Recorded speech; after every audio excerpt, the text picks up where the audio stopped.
So hello and welcome to another episode of Endurance. This one is titled Take a Breather, which basically means take a break, have a moment's rest, get some R&R. And it's very important in exercise that we do take a breather now and then.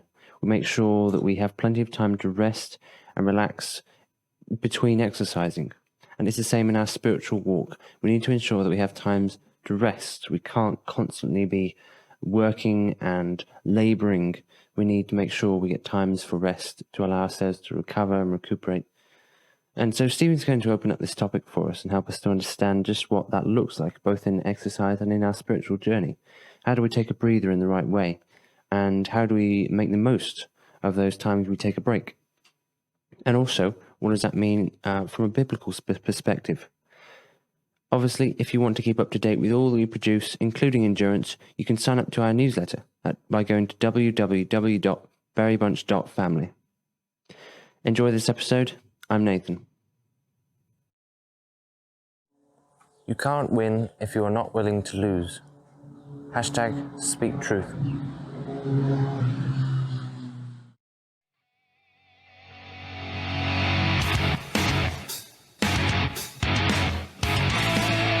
You'll never guess what. Dave the dog has his own show and it's called Dave Unleashed. Are we sure about this? Well, I'm going to be there on hand. I'm going to help him. What mayhem are we to expect? Well, to keep him on track, he's got story time, he's got art time. So, and I'll be there to help him. What could possibly go wrong?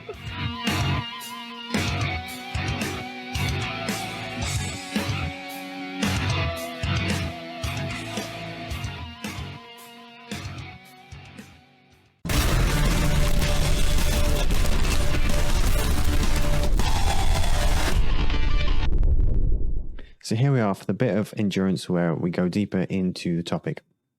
And of course, the topic for this week is take a breather. So we're looking at the idea of taking a breather. So like in exercise, if you were to do a workout or go for a run and you get to a point where you run out of steam, then you would take a breather. But the way that breather looks is a bit different than you might expect. For instance, if you're out running, it's better to slow down to a walk rather than to just stop completely. So during that breather, that you're still active, you're still catching your breath, but you're not going as fast as before. And the same goes for life. In work or anything, when things get too much, we'll take a break, we'll have a Kit Kat or whatever your preferred chocolate bar of choice is, and we will take a breather. And of course, the Bible has lots to say on this topic, as always. It's got stuff for everything, the Bible, honestly. 1 Kings 19 verses 3 through to 9.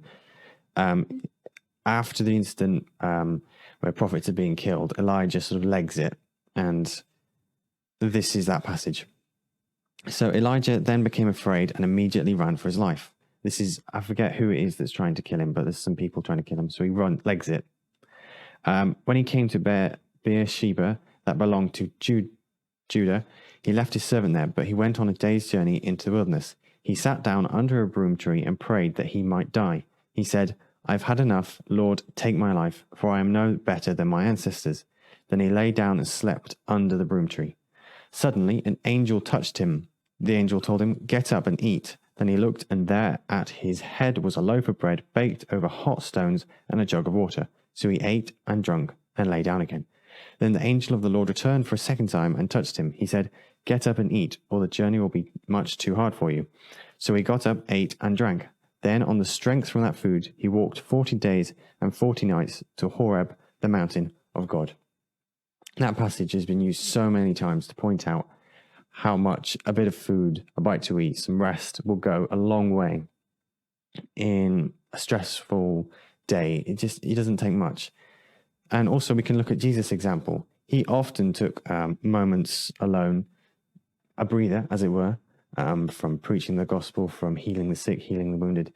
There's lots of accounts of that. And there's one particular incident where he learned of John the Baptist's death, and he immediately went to a quiet place alone. And this is that bit.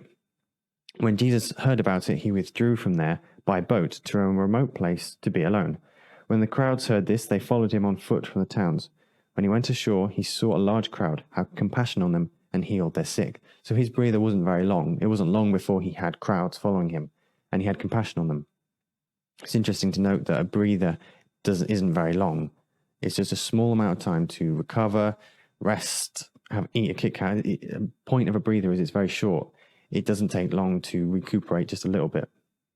That's exactly what Jesus did, and often he went alone to pray. And we can learn from his example of what we do during a breather. If you're having a stressful day, you can stop and pray. Have a moment of silence before God. Maybe listen to some Christian music. When I say Christian music, I mean sort of worshipful music, because I know there's a lot of Christian heavy metal artists out there. What I mean is gentle, relaxing, soothing music from the likes of Chris Tomlin or something like that to just refocus on God during a busy or difficult day, just like in exercise. But in exercise, as I made the point earlier, we don't just stop mid-run. We slow down to a walk.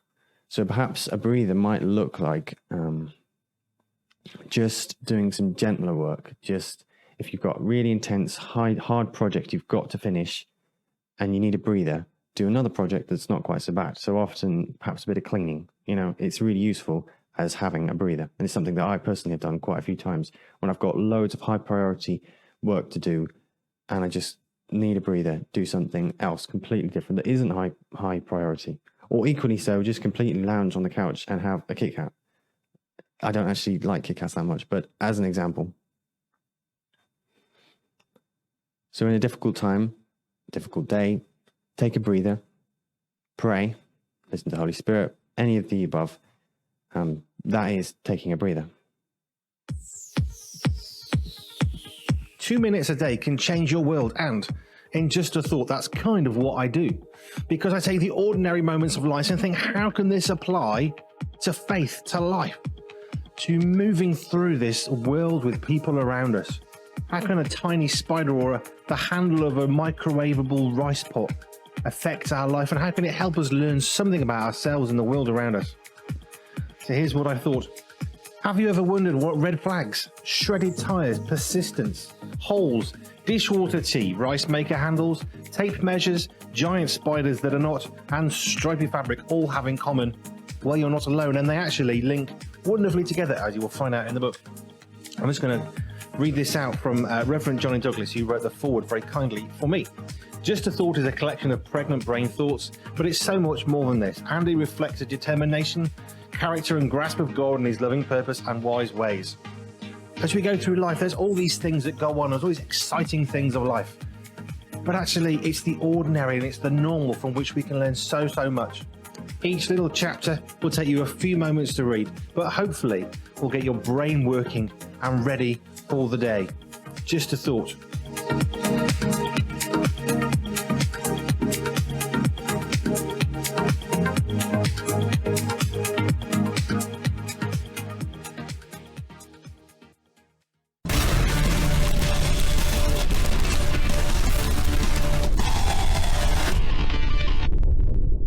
Okay, so now it's time for me to ask Stephen some questions about his talk. Is it? Well, why do we do this? Why must we do this? Do you have to ask me questions? I could ask you questions just as easily. Yeah, but I didn't talk about the subject. What's that got to do with anything?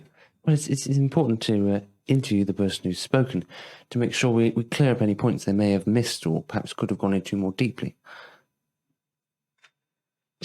That's a very, very strong argument. I can't argue with that. And there you are. You see, that's why I do the interviewing. Okay, so I was thinking, from what you said, taking breaks is actually it's actually quite important, isn't it? Essential, I would say. To achieving anything, you need to take a breather. Yeah, it's essential, and if Jesus did it, then clearly we need to do it as well. That is also a very strong argument. I can't argue with that. Yeah, so obviously we need to take breaks, not only because, obviously God took a break, didn't he? On the Absolutely. Sabbath day. The seventh day, yeah. On the seventh day, God rested, not because he was tired, but it sets an example and a precedent for something that we should do. We should take a break. We should make sure we don't overdo it. Absolutely. And that leads me nicely onto the second point, because sometimes when we get tired, we might be tempted to think we should just push through, we should just endure. That is true a lot of the time. We need to endure even when it gets tough. There is a time to endure, definitely. But there is also a time to break, to give yourself some period of rest to allow Yes. yourself to recover. And so I suppose we need to apply wisdom in choosing when to have a break, when to keep going. Yes, definitely. Yeah. Okay, well, I think that just about wraps it up. Wouldn't you? Yeah, it seems I didn't miss many points then. No. It was very thorough, I suppose. Oh, excellent. Yeah, so in conclusion, really, we need to apply wisdom in taking a breather at the appropriate moments. But we do know, however, that it is an important thing to do, and it is a godly thing to do, because Jesus did it, and God commands us to rest.